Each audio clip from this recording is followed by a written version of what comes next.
If you're a business owner who loves to speak on stage or has a desire to speak more or to scale your business from stage, this episode is for you. If you guys have not noticed a trend, I'm having a lot of my guests on the podcast who will be at our Elevate and Inspire event coming up in April. And today I am bringing you Jessica Rasdall. This is incredibly awesome and special. And I actually can't believe that I haven't already had her on the podcast. Jessica was introduced to me by a mutual friend, and I had heard amazing things about her. Some of my amazing business owner friends had been in her programs and raved about her. So I was a little bit of a fangirl when I met her for the first time. And then we just really hit it off in this kind of peer-led mastermind. And I feel like she's just been such a valuable friend, but also asset to my business ever since. So let me tell you a little bit about Jessica before we dive in. She is named one of the top small business experts to watch and the founder of one of the top websites for solopreneurs. Jessica Rasdall is helping small business owners scale their impact and income through tried and tested communication strategies. As a best-selling author, motivational speaker, host of the Speak to Scale podcast, Jessica partners with business owners and leaders to scale their business and impact from stage.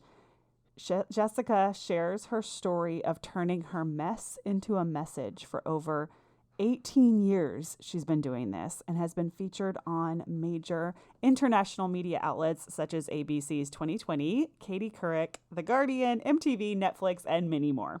You can find Jessica very easily on the Google machine. Today, Jessica is fiercely dedicated to helping small business owners craft presentations and speaking strategies that connect with their audience and scale their business from stage. When she's not handcrafting presentations for industry experts, she's homeschooling her children in sunny Florida. Jessica is a Voxer friend of mine, and I was just in her ear quite a bit about Elevate and Inspire. And I was honestly a little too nervous to even ask her to speak because I was like, I can't afford her. She's not going to be able to do it. She's too busy. And she was like, I don't want to pitch myself, but I can come. And I was like, what? I literally felt like I had manifested one of my dream speakers for the event, Elevate and Inspire. So to say that I'm excited to bring Jessica here to you guys is a total understatement. You are in for such a treat, so let's dive in. Welcome back to the Messy Success Podcast. I'm your host, Elizabeth Henson. This podcast is your space, your corner of the world to be messy, creative, and ambitious as you want to be. I'm incredibly passionate about helping people do what they love and make a living doing it. We all know that is a messy process, but the messy imperfection, the messy success is what makes it all so beautiful. I'm here to help you build community around your brand so that marketing is easy.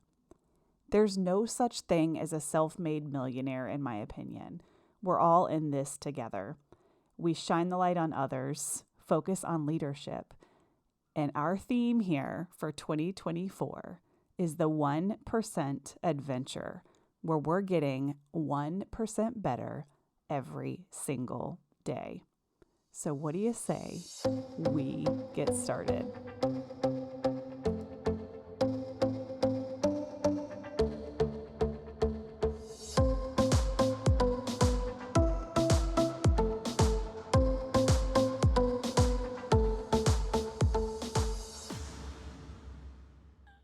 Yay! Hey, Jessica. Oh my gosh. I'm like so beyond excited for this conversation. I know we have a hard stop, but I'm going to try to utilize every second of you I can. So for anyone listening that hasn't met you, tell us who you are and how you help people. Yes. Oh, I'm so excited. I'm so excited to be here. I feel like this just gets to be our Voxer messages public. So I Yeah. will try to contain myself but a little bit. But my name is Jessica Rasdall. I'm a mama first and foremost.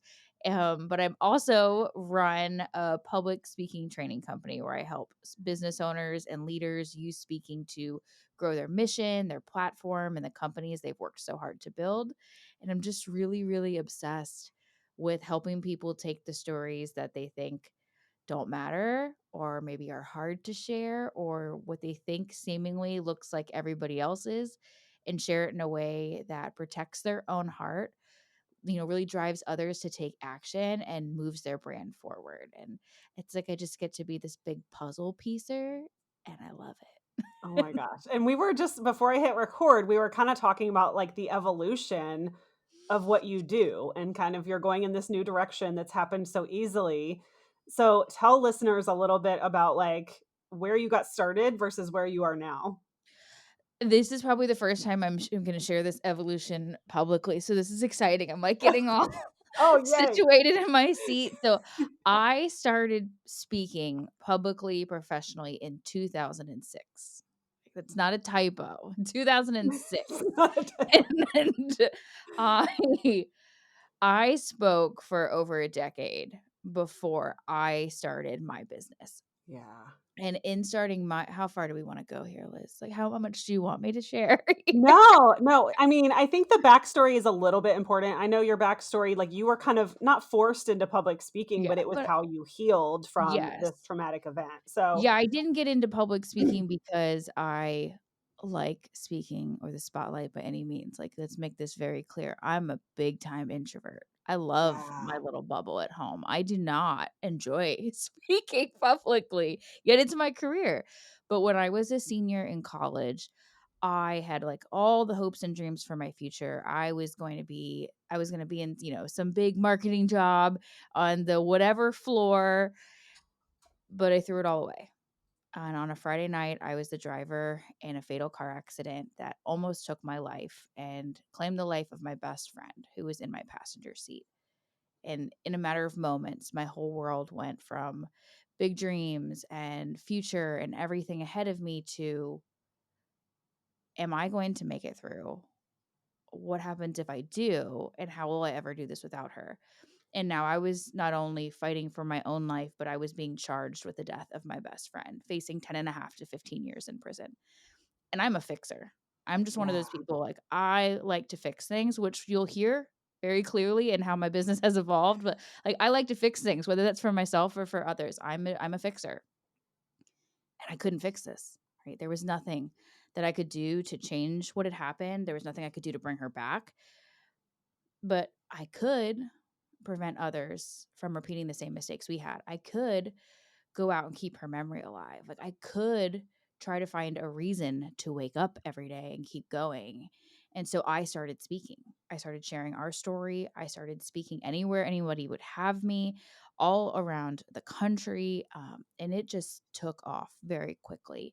And it was after the very first presentation that I saw the impact that could have, like, Mm. being in that room and seeing the faces of people, getting the feedback afterwards, getting calls from parents, and realizing if for a few moments we can put our own fears, insecurities, all of the baggage we bring to the table to the side and show up with the intention of leaving our audience better than we found them, we can really make a change, not just in that room, but in the world, because you never know what those people turn around and do when they leave that room. And it like lit a fire in me. You couldn't stop me. No matter how hard or uncomfortable, how much it tore me up, at the end of the day, like the impact outweighed the uncomfortable. And I was on a mission to do this. And when it finally came time for me to realize, like, I was 18 years old when I started doing this, right? But like, what am I gonna do when I grow up? Like when I started realizing, like, I was having to take off work to go do these like, if I was gonna keep speaking, this was gonna have to be my career.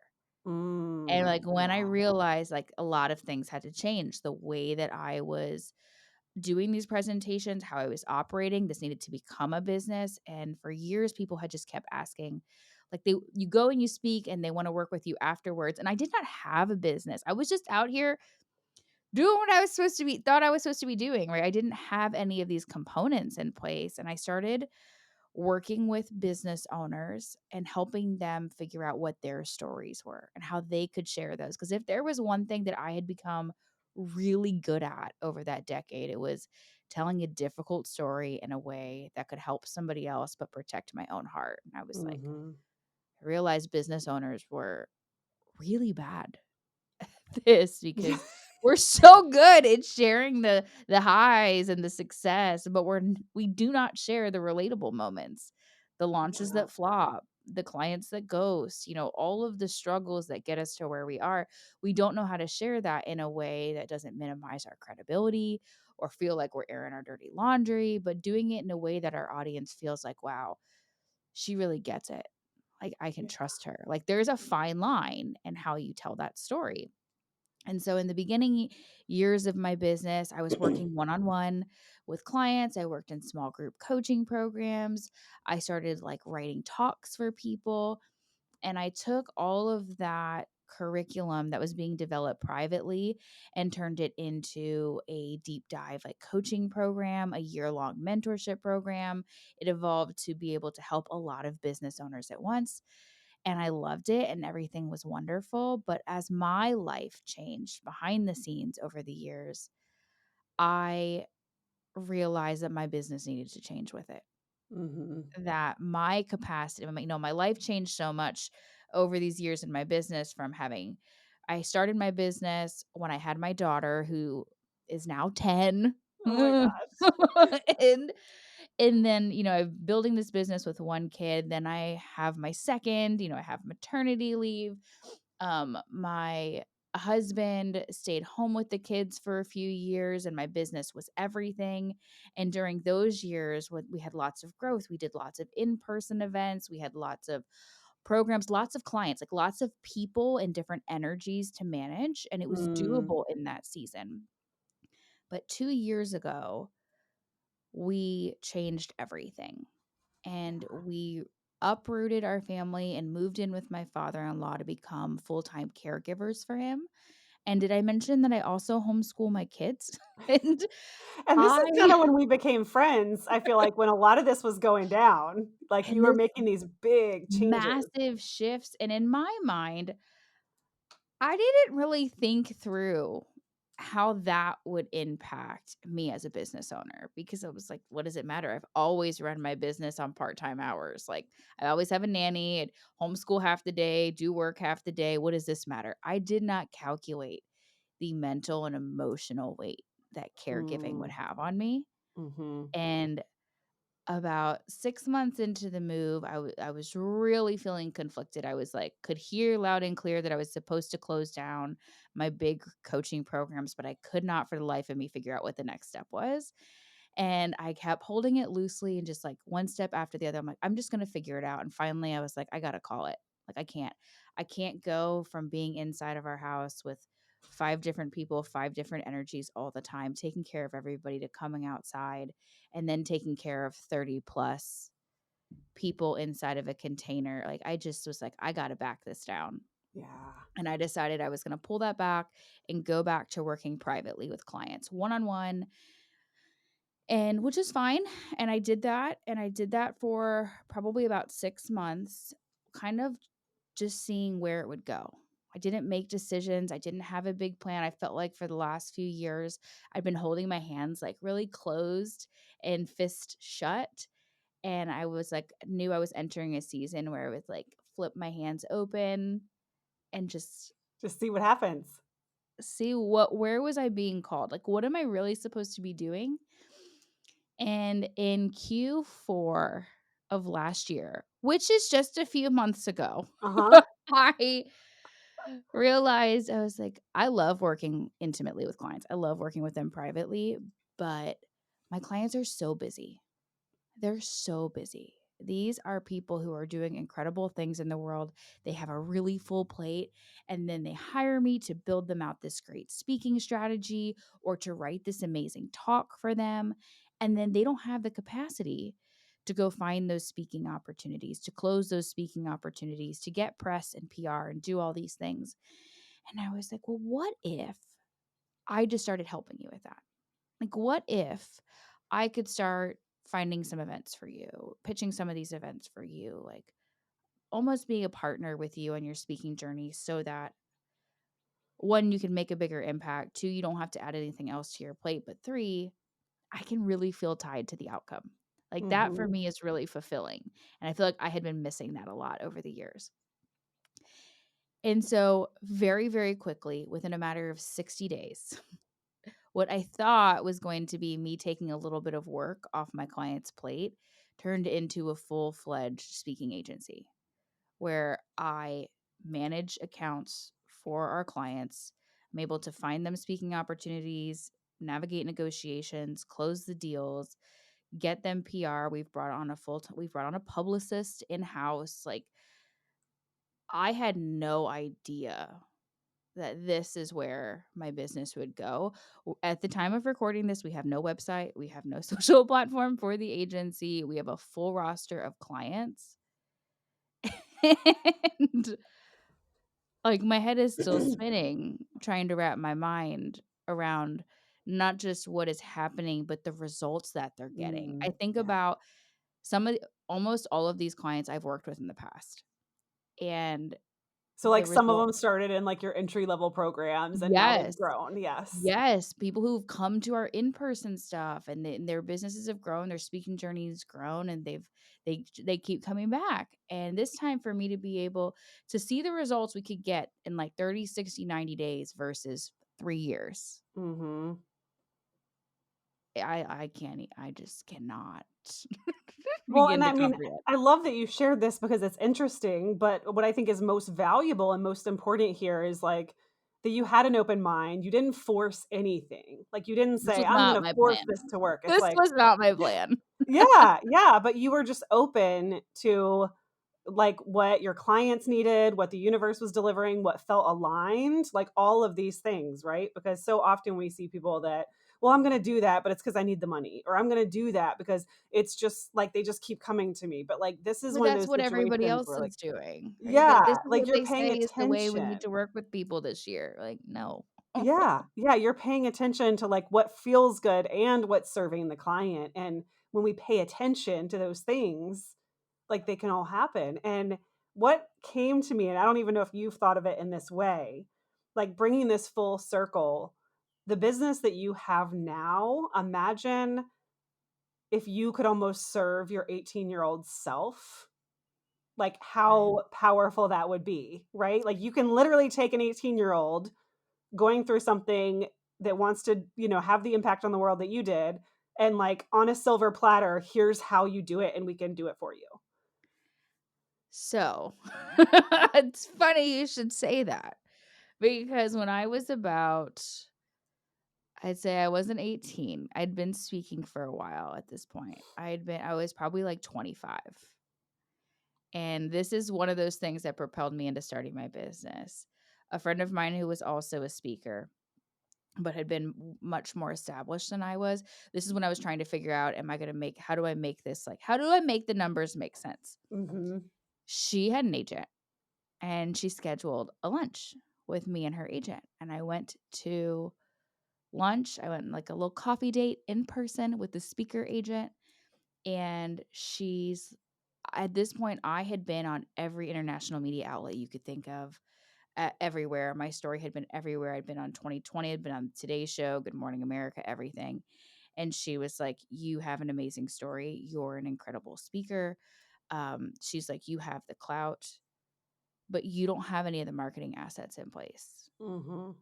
And I can't work with you until you do." Mm. And it was very eye opening to me because at the time it opened my eyes to what the speaker agent looked like, not what I look like. What that looked like at the time, I'd like to Yeah. make that very clear, but that it was a matter of her job was closing the deals and connecting you with the contacts. You need to come to her absolutely ready Yeah. to make it easy for her to make a phone call and her to get her cut. That's what it was. Like, Mm.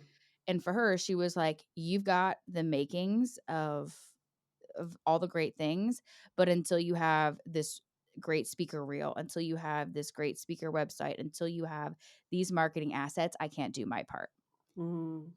And that has stayed very top of mind for me Mhm. in building what we have here with the Speak to Scale agency because, 1, we don't take a cut of our clients' contracts. It is just a monthly fee, and so when I close my client a speaking contract $1,000 higher than she asked last month, Yeah. like, none of that impacts me. Right. Like, that gets to go to her. That's, like, And what a gift knowing because then you don't have to stress, about the result, like, being part of your paycheck. but also, we have built the agency with the intention of we wanna build those assets for you. Yeah. Right? Like, the person who already has everything buttoned up doesn't need a team in their corner implementing that. They can do it themselves, Yeah. right? But instead, our job saying, "Okay, here are the things that we think are going to make it easier for you to book those speaking engagements. Here's the things that we think are gonna make it easier for you to get on those whatever their specific goals are," and we just do that. Yeah. Like, but I do. I think so much about that conversation that I had with a speaker agent at like 25, and feeling like, "You're saying I'm so close. Why don't you just help me take this little step?" And for me Yeah. being like, "I see my clients are so close. Let's help them take that little step." Yeah. And it's like there's so many like, why as a business owner take the easy out when there's just so many people who maybe don't get on a stage or don't get those opportunities because they're missing something so small. And if you Mhm. know they're missing that thing, like, why not just help them build it? Yeah. Oh my gosh. I know. In like the very beginning of this conversation, when you're talking about, being forced into being uncomfortable, because most human beings don't naturally do things that are uncomfortable. And you kind of had no choice. Like you were already uncomfortable before you took I the was stage. uncomfortable regardless. Yeah. Yeah, and what was that moment like where you were kind of leaving that speaking behind and really taking on, like, business speaking? And I know you still speak on all of that and what happened, but was there, like, an emotional discomfort in, like, kind of leaving that chapter and starting a new one? I wouldn't say it was an emotional discomfort. Yes, it was. That's not true. But I can tell you, like, the breaking point, there were 2 key things, is 1, like, when I took on the first business speaking engagement, and 2, when I had to let go of the Mm. other, okay? Mhm. So when I took on the first one, this was back in probably 2015, and this is when Facebook groups were a real hot spot, and when I Mm. mean hot spot, I mean, like, no Instagram, nothing else, like, this is where we were. And there was one in particular that was thousands and thousands of female business owners. It was very, very, very engaged. It's thousands of people, but it felt very intimate. Mhm. And this person was hosting an in-person conference and they put out an application for speakers. And a friend of mine was like, fill it out. I was Yeah. like, absolutely not. Absolutely not. Will not do that. And she was like, um, you are a professional speaker. Why wouldn't you fill out the speaker application? I was like, well, I'm a professional speaker, but I am a baby fish in this business world. Like, what value do I have to give to them? Like, that's all I could think about was like, who am I to speak to these women? Like, Yeah. these women have the most incredible businesses. I'm so inspired by them. I'm intimidated by them. But then I was like, I thought about, like, what I said earlier of, like, man, but so many of these women, like, they're so good behind the scenes in their business, but they do not know how to translate that to the stage. Like, Mm. if I could just teach them how to do that, like, they would be unstoppable. So I fill out this application, I film this video, I send it over, and she asked me to speak at this conference. And I was floored. It's like all the imposter syndrome feelings, but I came, I showed up, I delivered. It was amazing. The feedback was incredible. And months later, I was chatting with the host of that conference. And I told her, I was like, when I filled it out, I had no idea that you were looking for something that was a little more personal development Mm. ish y. She's like, I wasn't. I was like, what? She's like, "I wasn't looking for that topic until you submitted it." Yes. And I was like, it was such a I'm so glad we had that conversation because how many times do we feel like, well, that conference, that event, typically have these kinds of topics. I shouldn't submit mine. No, like that host just Yeah. doesn't know they need it yet. And Yes. like when we take these scary leaps and we make these suggestions, then they become open to new things like that. So that was like my big, I want to do more of this. Like I can see that I'm making a difference. But one of the last presentations I gave, not that I still will talk about it, but, like, sharing my personal story isn't the majority of the work that I do anymore. Right. It's from a new lens. In fact, I plan to write another book, about this next chapter that I'm in this season where I'm sharing it differently, but I had been giving the same talk for so long to high school kids, to universities, to organizations, to all these different places, and I remember very specifically, I was speaking at Sonoma State University, and I gave my presentation and it fell flat. Mm.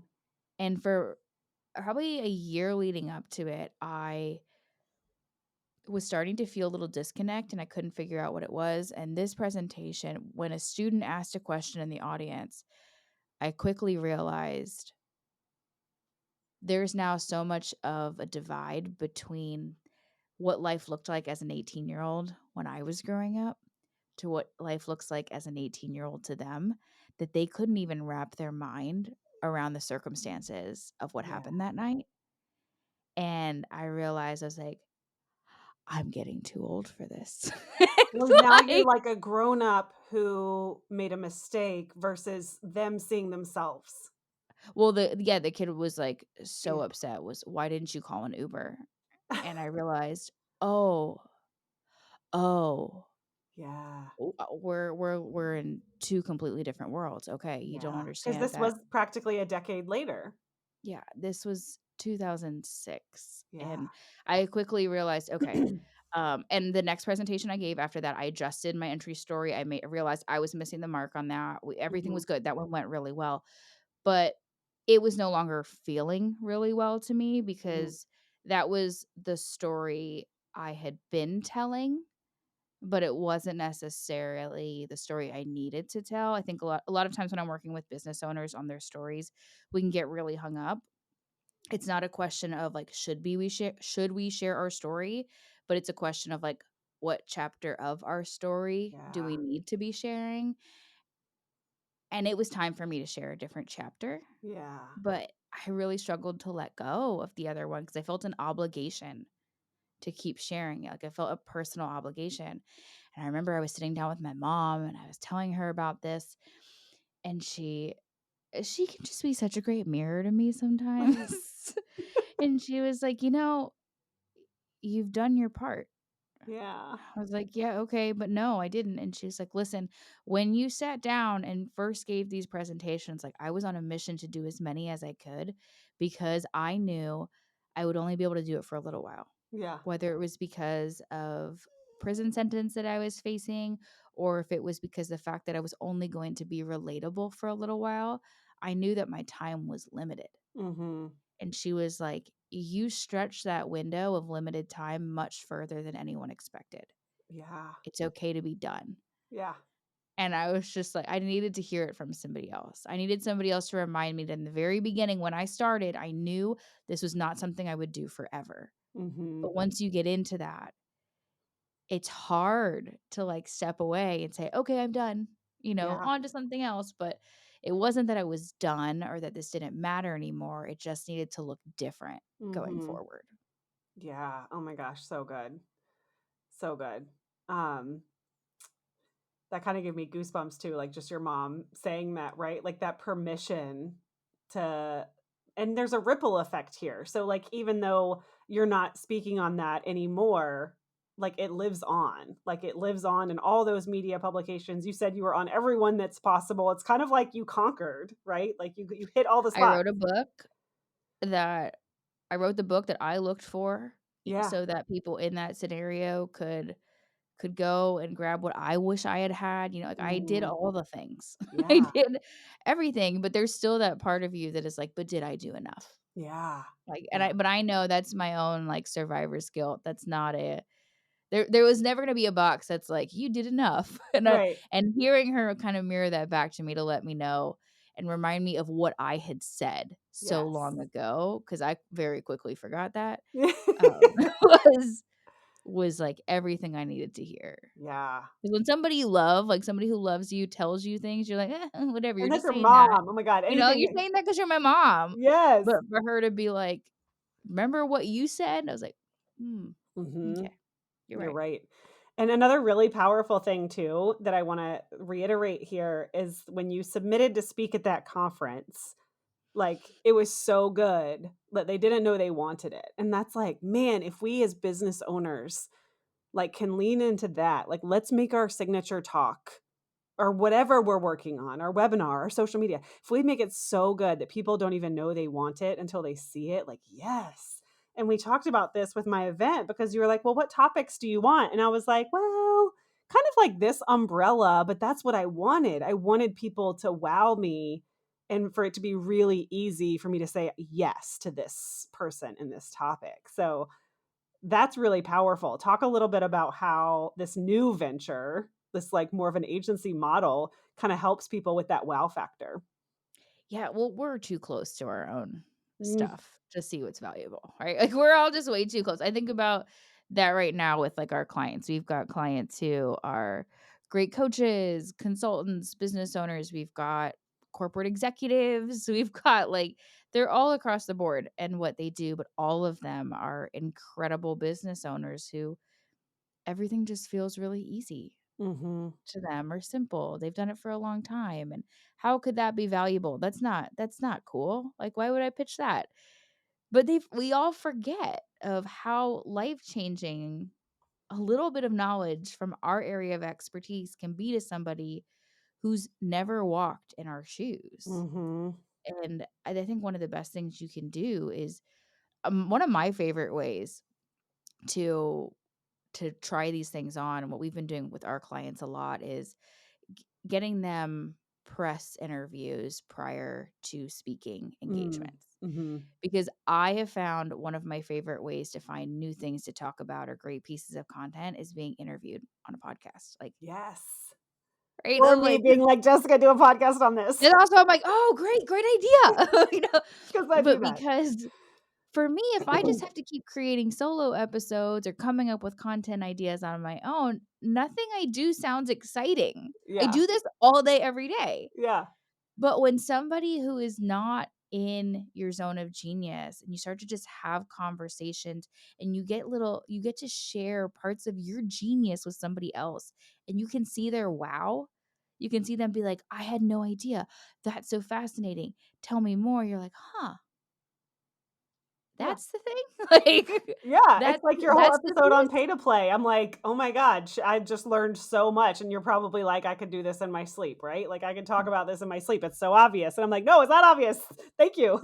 So that's been super helpful, like, with our clients, and I'd recommend that for anyone, like, if they're feeling kinda hung up on, I don't know what topic, what angle to really lean with. I mean, I'm be very strategic based on their goals of what we need to be talking about Yeah. in order to hit their goals.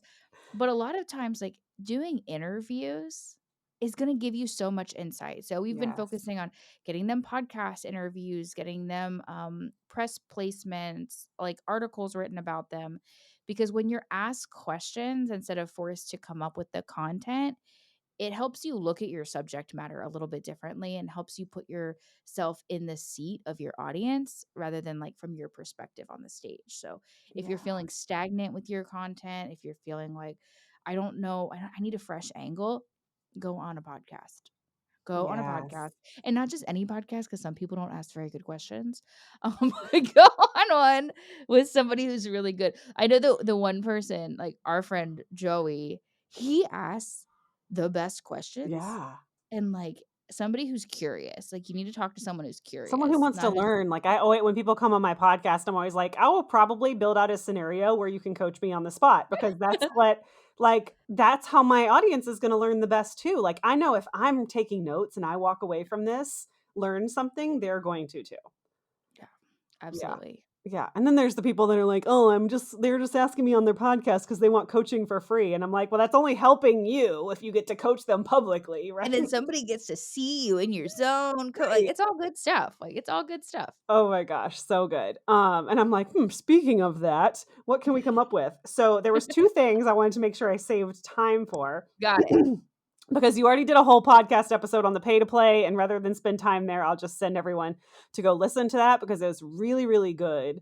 And the advice was, I'll just, the one golden nugget for me was like, if you know that your talk monetizes, you can pay Facebook for ads or you can pay to get on stages, right? And I was like, oh, that makes it sound so easy, right?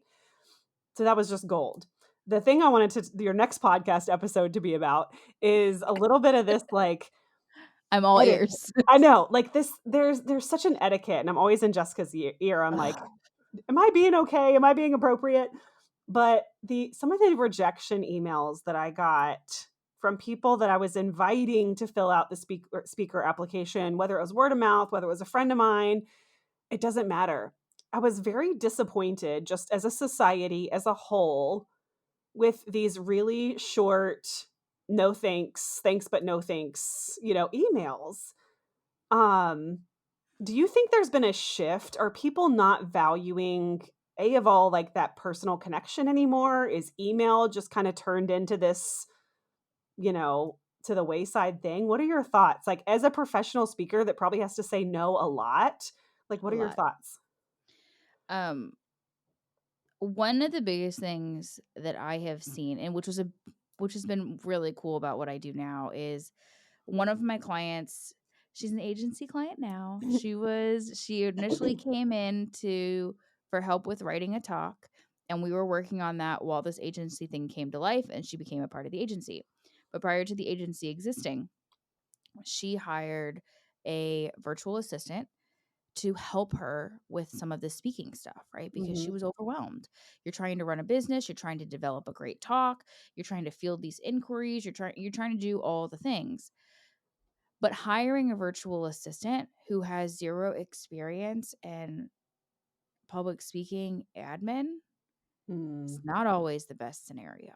Mhm. Is the person who can handle refunds for your course students, the person who can send someone Zoom links, get things on your calendar, is not necessarily the person who can close negotiations for contracts for you, who can make sure that you actually have a speaker contract in place, or can maintain relationships with hosts, good, bad, ugly, booked or not, because those are invaluable. Mhm. And I remember when she first came on a few months ago, I say a few months ago, like we've been doing this for so long. But when she signed on, she was immediately like, first thing she was like, please help me with responding to these. Yeah. And that was like, she started going, I'm like, you don't have to tell me anything. And she's like, this is my favorite part about working with you Yeah. because when we are fielding our own speaker requests or pitches, like outgoing or incoming, it's really hard to do your best work as a speaker and have to be on the defensive protecting yourself. Mhm. Like that is a hard line to go back and forth on. But if you don't have somebody in your corner who's going to advocate for you, who's going to make sure you're protected, who's going to make sure you're taken care of at the event, that you're in the right opportunities, that you have everything that you need, like you got to do that yourself. Like how else are you going to make that work? And so what I've been seeing from people, one, I would say the gold standard needs to be gratitude. Whether you want Yeah. to be a part of an event or not be a part of an event, show gratitude, like whether you actually feel it or not. I don't really care, but the host deserves that. And people are so quick to make everything so transactional. Or Yes. like every ask, every like so transactional.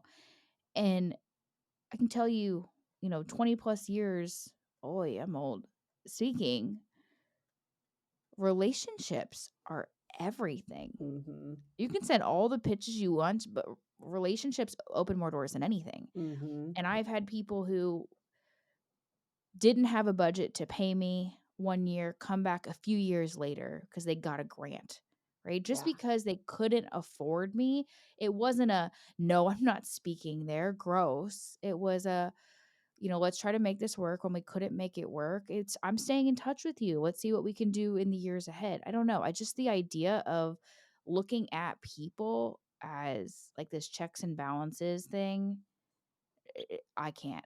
Like, I do not operate that way.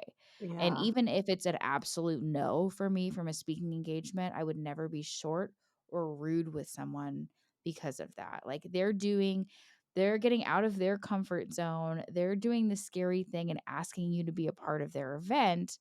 Why on earth would you do that? Like my go-to response if it's a no for me is to recommend someone else. Yes, that's beautiful. Like I always recommend somebody else for Yes. two reasons. One, you're doing such a favor to the host by saying, "Hey, I can't make this work. I'm not a good fit, whatever the case may be. However, here's somebody who I think might be a great fit for you." You're helping them by helping them finish their lineup. But two, you're helping your friend secure a speaking opportunity. And Not those one little person did acts that, of by the like way, because that's normal in the not photography one, world too, right? You not can't shoot a one. wedding. Not one. Not a single one. Not a single no referred someone else. Not a single no. I mean, you're a yes, and you Mm, referred some other people, but like literally not a single no. Yeah, isn't that crazy? And this is not an yeah. ego. This is not like I'm butthurt. Like I am so detached from results and outcomes, but it's like I'm not going to ask them back. I'm not going to refer them to other people if that, like you said, that gratitude, that energetic signature is not in value alignment with everything that I believe in, right? It's people spend so much time focusing on their forward facing brand and how they're perceived on Instagram, but they forget that their interactions behind the scenes in their inbox, on calls, wherever it may be, are also shared. Yes. It might not be blasted on their Instagram feed, but people talk and people Yeah. remember how you make them feel.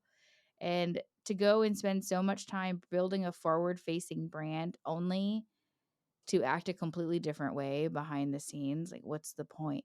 Yeah. I always say like people's email is like a sign of the health of their business, right? Like, having a timely response rate is the sign of a health like a healthy business, whether it's you, whether it's an assistant, and I think the etiquette and um Christina, who I just had on the podcast, I took a second to like literally praise her team and their email etiquette because her assistants, not even virtual, her real assistant, the emails were so good that I was like, do I need to be working with her? Like, do I not the assistant, the CEO?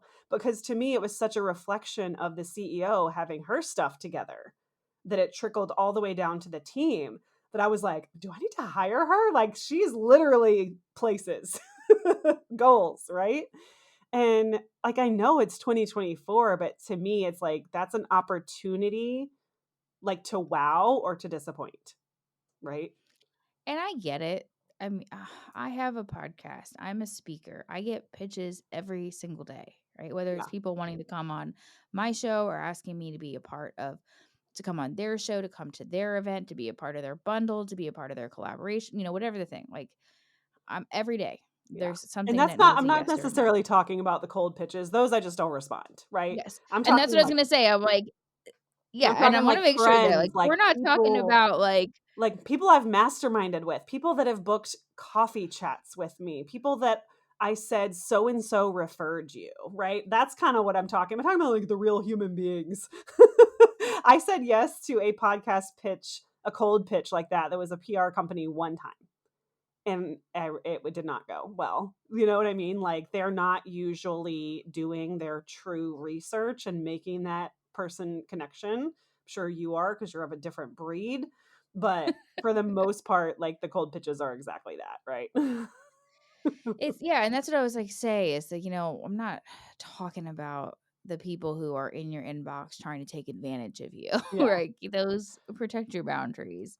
But we're talking about the people who are genuinely interested in what you have to say, yeah, that want you to be a part. They're excited to have you involved in their business. They want to, and we can't say yes to everything. right, Like you right. It's have to say impossible. no a lot. It's Yeah, okay because you want your yeses. You want to be all in. You don't want to be stretched thin. But man, you can be nice about your no. Yeah.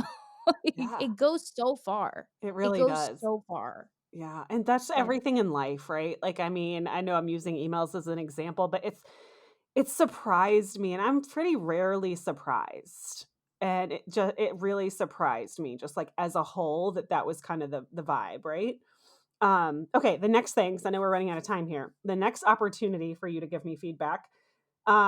Speaking of like signature talks and directions, like I kind of met you through my specialty in Facebook groups. And I look at this like we all have what we're on the planet to do, our superpowers, what we're good at, and then what we do to make money. So I'm on the planet to help people do what they love and make a living doing it. Like that is my passion. That is my purpose for being here. I'm really good at community building, leadership, self development. My offers are more in the realm of like building a Facebook group. That's how people find me. And I hit this point maybe, a year or two ago where I was like, this is working. This is monetizing, but I don't want to be known as like the Facebook group person. So it's working as like, how people find me. And then most of them, if, they work their way up and then we're in that sweet spot of self development. But moving forward, like really seeing this like I want to be bigger than myself, right? Type of business. Is there my limited beliefs are like self-development's too watered down. I don't want to just be a motivational speaker. Like there's something else there that I feel like I'm missing, trying to find where like trying to figure out where I'm going to land. What I'm going to write a book, what's it going to be about, right? It's not going to be about Facebook groups, you know?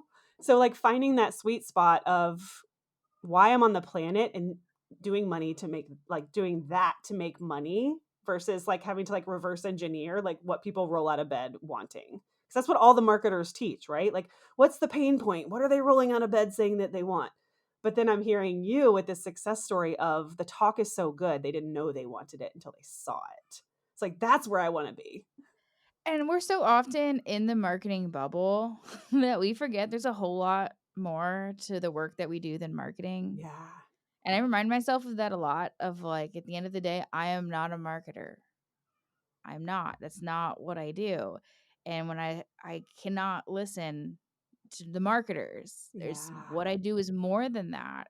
And it's easy to get stuck in that. And almost every single one of my clients have come to the agency because they're in a season of change Mm. like that. Whether they're starting to work with a different type of client and they know speaking is going to help them fast track that change, or their business is shifting a bit and they know they can fast track authority in that space, or they just sold a business and now they're like, oh my gosh, there's like, so I have this personal mission that I want to do.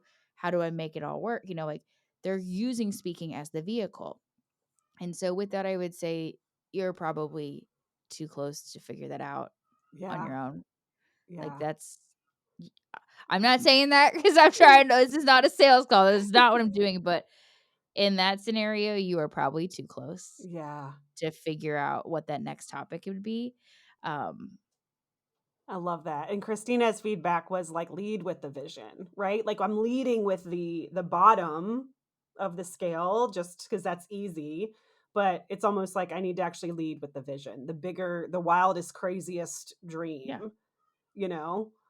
When Uh you lean into that vision part, the wild, crazy dream part, mhm. and you just let that one go, you explore that one, the other components will come out. Yeah. That part will come out. So, like when I'm developing a talk for a client, for example, we get on a call and I just interview them. Like they're Mm. not allowed to take notes, they're not allowed to do anything. Like I interview them. And from that, like for example, one of our clients, she's the one, she sold her company and now she's sharing like she came in, she got booked to speak on a specific topic, but as I interviewed her, it was very clear there were other things she wanted to say. Mm. And being able to reflect that back and be like, well, this is what you're actually saying. Yes. And she's like, that's really what I want to do. Yeah. Like, but you have to explore the big, what feels out of reach vision, and how you get to that will all come through. Mm. You Mm. don't like start where you are and try to build to that. That's silly. You just Yeah. you'll end up somewhere else, like when you like I live in Florida. So like when you're driving a boat and my kid steers the boat and they move it just a little, like it doesn't feel like it's much, but by the time you get 50 yards out, your boat's in a completely different spot from Yeah. shifting it a little. And if you start from where you are and you're trying to build these bricks to that big scary vision, but you're just off a little bit, you're going to end up somewhere you did not plan. And I find it so much better to go to where it is feels out of reach and start backtracking from there. Yeah. Ooh, that's so good. That's so good. I'm like, I always am drawn to like, Mel Robbins' brand, right? And it's like, she's not leading with like courses. I actually do think she has some, but like she literally doesn't talk about them. Like it's Mhm. her personal development, like literally is her brand. So yeah, I think it's like, what does that look like? What is that like version of me that leans into that Because big crazy? when you're at that level, right? When you decide that this is the work that I'm going to do, you get to be yourself, Yeah. the owner of whatever. You're not speaking, on behalf of the company. Like I get to be Jessica Rasdell and I get to speak about this stuff. Oh, and I'm also the founder of the Speak to Scale agency, right? Like Yeah. I'm not speaking to move people back into that. Mhm. My compelling message, my building trust on stage is enough to bring people back into that. Yeah, that's such a good And I think point. when you can start to separate, like there's those different, we talk about those phases in speaking a lot, you and I, but like when a lot of us will speak to build authority, to make our business known, and then we speak to get conversions back into our business. But there's a point where you don't need the conversions in your business, Yeah. Yeah. right? And you're just speaking because you want to. Yeah. Like you want to make a difference. It feels good. You want to have this platform and you can speak. You can be this thought leader as the owner of the company. The speaking doesn't have to be tied to the company. Oh, that's such a good perspective.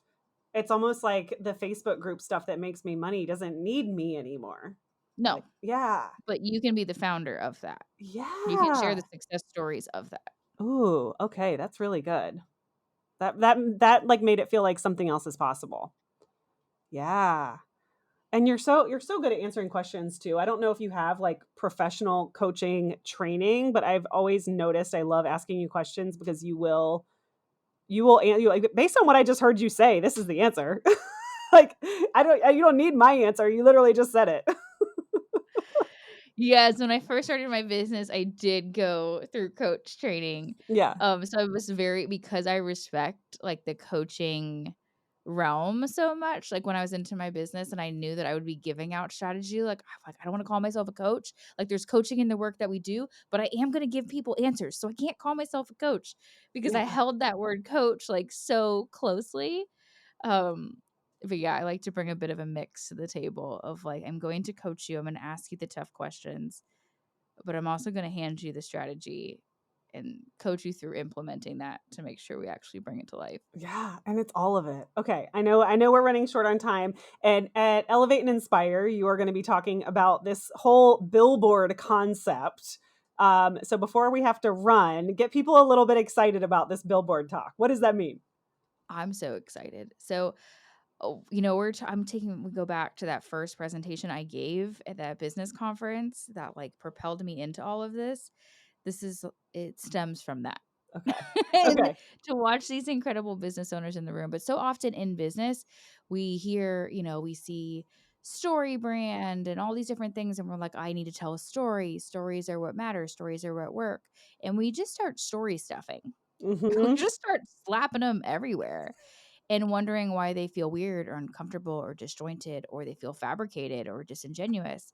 And it's because we're usually sharing the wrong story, Mm. the wrong one. And like I mentioned earlier, it's not a question of should you share your story, but it's a question of what chapter of the story do you need to be sharing right now. So we're going to get into the nitty-gritty of your business model, who you serve, and we're going to figure out not just what story you should be sharing, but what specific message your audience needs from you and how we find the right story to back that up. Ooh. So instead of starting again, like I like to do things the opposite of everybody else. So we don't start with the story. We're going to figure out what it is you actually need to be saying and then figuring out how you can find the right story to illustrate that message. It makes it so much easier and effective, like wildly effective. Ooh, okay. I'm even more excited now than I was before. I'm like, I'm going to literally be going through this exercise because I'm guessing that we're going to walk away with like how to identify what chapter, like knowing. Not even Yeah. that. I'm going to give you a plug-in. We're going to write your story too. Oh my gosh. Okay, cool. I'm so excited. I'm so excited. Well, thank you so much. Tell everyone where they can find you, how we can support you, all the things. Oh, this has been such a joy. Thank you for having me. I'm really easy to find. You can find me anywhere at Jessica Rasdell. I'm best is probably send me a DM over on Instagram and I will be at the event. So you should just come and hang out and figure out your story and we'll craft it together. It'll be amazing. Yes. But if you're somebody who is wanting to add speaking to your business, but you're not really sure why, how, what steps to take, we've got a really simple 10-question quiz that'll help you figure out what path is the best for you right now. And based on that, where you should be speaking, what you should be speaking on, all of that. It's like my favorite first step when it comes to business and speaking. And you can find that at howtostartspeaking.com. Oh, such a good URL. So good. Thank you so much, Jessica. Thank you. All right, so now you know how adorable and amazing Jessica is, and she will be at Elevate and Inspire, which will be in Norfolk, Virginia on April 25th and 26th. You can come meet her in person. She will also be at our VIP event on the 27th. You can get all the Jessica time that you desire. She is amazing, and I'm so excited. You guys, make sure that you go get your ticket. We are getting down to the wire of registration. This will be one of the final episodes on the podcast where we're talking about Elevate and Inspire. This will be one of the final episodes where you can run and grab your ticket. So make sure you head on over to elizabethhenson.co/event. Grab your Elevate and Inspire ticket as soon as possible. If you need a coupon code, Jessica has one. You can find her on Instagram and ask her for her coupon code. I'm pretty sure it's just VIP, but go over to Instagram and say hi to her anyways, just to be sure that you get it right and that you can introduce yourself and let her know that you're going to be there and that you listen to this episode. That would be so amazing. So yeah, I guess that concludes everything. Elevate and Inspire. Make sure you join us. Let me see. This episode is episode 149. So you're going to go to elizabethhenson.co/E149 to get all of Jessica's links and everything that you might need to connect with her. But most importantly, I truly hope to see you in person at Elevate and Inspire, elizabethhenson.co/event. I'm so excited. And I honestly, my jaw is a little bit on the floor knowing that, I'm really wrapping up these pre-event podcast episodes. So thank you so much for being here. If you're still listening, please share it with a friend. Leave us a review on iTunes. It means the world. Give us a shout out on Instagram at elizabeth.henson. This podcast is truly such a passion project for me, and I love knowing that actual human beings are listening. You guys are the best. I'm so, so grateful to be here with you, and I will see you next week.